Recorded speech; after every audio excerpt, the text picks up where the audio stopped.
2020 world കപ്പിൻ്റെ വിശേഷങ്ങളിലേക്ക് എല്ലാവർക്കും സ്വാഗതം. പ്രത്യേകിച്ച് പറയാനുള്ളത് ഓസ്ട്രേലിയ, ദി മൈറ്റി ഓസ്ട്രേലിയ ഈ 2020 വേൾഡ് കപ്പിൽ നിന്ന് പുറത്തായിരിക്കുന്നു.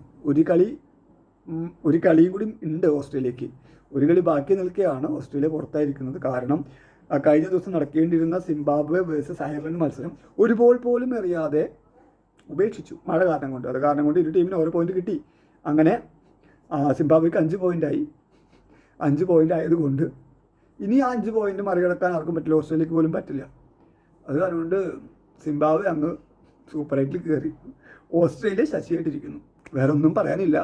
ഇപ്പോൾ ഈവൻ അടുത്ത കളി ഓസ്ട്രേലിയ ജയിച്ചാൽ ഓസ്ട്രേലിയക്ക് കൂടി 4 പോയിൻ്റേ ആവുള്ളൂ. സിംബാബ്വെക്ക് ഓൾറെഡി 5 പോയിൻ്റായി. ശ്രീലങ്ക ഓൾറെഡി സൂപ്പർ 8 കടന്നുല്ലോ. അപ്പോൾ ഓസ്ട്രേലിയ മുമ്പ് നടന്ന മത്സരങ്ങളിൽ സിംബാബ്വെയായിട്ട് തോറ്റു, പിന്നെ ശ്രീലങ്കയായിട്ട് അതിനേക്കാൾ അതിദയനീയമായി തോറ്റു. അപ്പോൾ അങ്ങനെ ആകുമ്പോൾ ഇനി ഒരു കളി കൂടെ ബാക്കിയുള്ളൂ. ആ കളി ജയിച്ചാൽ പോലും പിന്നെ ഒരു കളി ആദ്യൊരു കളി ജയിച്ചു അയർലൻഡായിട്ട്. ഇനി ഒമാനായിട്ട് അങ്ങോട്ടാണ് ഒരു കളി ഉള്ളത്. ആ ഒരു കളി ജയിച്ചാലും കൂടി പോയി 4 പോയിൻ്റ് ആവുന്നുള്ളൂ. അതെന്തായാലും എത്താൻ പറ്റില്ല. അങ്ങനെ ഓസ്ട്രേലിയ പുറത്തായിരിക്കുന്നു. ഓസ്ട്രേലിയ കാര്യം പറഞ്ഞു കഴിഞ്ഞാൽ ഭയങ്കര കഷ്ടമാണെന്ന് പറഞ്ഞു കഴിഞ്ഞാൽ ഓസ്ട്രേലിയയുടെ ബിഗ് 3 ബോളിങ് അവർക്കില്ല. കാരണം മിച്ചൽ സ്റ്റാർക്ക് 2020 വിരമിച്ചു, പിന്നെ ഹേസൽവുഡ് ഈ വേൾഡ് കപ്പിന് ഇല്ല, പാറ്റ് കമിൻസ് പരിക്കാതോണ്ട് ഇല്ല. ഈ 3 പേരുണ്ട്. ഈ 3 പേര് പേര് കേൾക്കുമ്പോൾ തന്നെ ഏതൊരു ഓപ്പോസിറ്റ് ബാറ്റ്സ്മാൻമാരൊന്ന് വരയ്ക്കും. പിന്നെ അവർ ബോളിംഗ് കൂടി ആകുമ്പോൾ തീരുമാനം അവർ എന്തായാലും വിക്കറ്റ് എടുക്കുകയും ചെയ്യും. 3 വിക്കറ്റ് എടുക്കുകയും ചെയ്യും. ഈ 3 ബോളേഴ്സ് അവരിലില്ല. അത് കാരണം അവരാകെ പെട്ട അവസ്ഥയാണ് എന്ന് പറഞ്ഞാൽ. അവർ ചെയ്യേണ്ട ഒരു കാര്യം, അത് ഈ 3 ബോളേഴ്സ് ഉള്ളപ്പോൾ തന്നെ അവർ അതുപോലെ തന്നെ ഒരു കുന്തമുന ആയെന്ന് പറഞ്ഞാൽ സ്ട്രോങ് ബോൾ അവർ ഡെവലപ്പ് ചെയ്യേണ്ടതായിരുന്നു. അവർ ഡെവലപ്പ് ചെയ്തില്ല. അതിന് അനുഭവിക്കുന്നുണ്ട്. ഇപ്പോൾ ഈ സ്റ്റാർക്കും ഹേസൽവുഡൊക്കെ ഇനി ടെസ്റ്റ് മത്സരങ്ങൾ വിരമിച്ച് കഴിഞ്ഞാൽ ഓസ്ട്രേലിയ ടെസ്റ്റ് ആധിപത്യം ഏതാണ്ട് നിൽക്കും. അതിനനുസരിച്ച് ബോളർമാർ അവർക്കില്ല. ഇപ്പോൾ വന്ന യുവ ബോളേഴ്സിനൊന്നും അവർ ഇമ്പാക്റ്റ് ഉണ്ടാക്കാൻ പറ്റുന്നില്ല. അത് തന്നെയാണ് ശ്രീലങ്കയ്ക്കെതിരെയുള്ള കളിയും കണ്ടത്.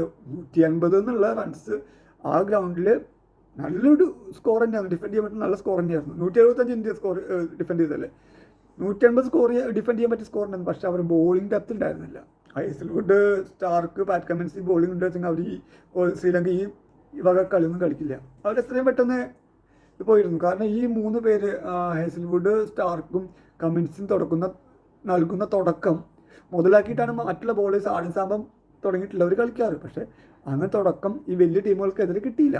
അതാണ് മെയിൻ ഇഷ്യൂ. പിന്നെ ബാറ്റ്സ്മാൻമാരുടെ കാര്യം എന്ന് പറഞ്ഞു കഴിഞ്ഞാൽ 180 എടുത്തെങ്കിലും ബാറ്റ്സ്മാൻമാർ പലരും ഔട്ട് ഓഫ് ഫോമാണ്. സ്റ്റോയിൻസൊക്കെ ഉൾപ്പെടെയുള്ളവർ ഔട്ട് ഓഫ് ഫോം ആണെന്നാണ് കളിക്കുന്നില്ല. അങ്ങനത്തെ ഒരു കാര്യം കൂടി ഉണ്ട്.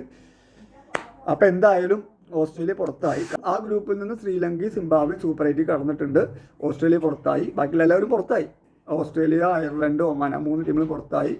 നമ്മുടെ ശ്രീലങ്കയും സിംബാബ്വെ സൂപ്പർ 8 കടന്നു. എന്തായാലും സിംബാബ്വെക്ക് ഒരു ചരിത്ര നിമിഷമാണ്.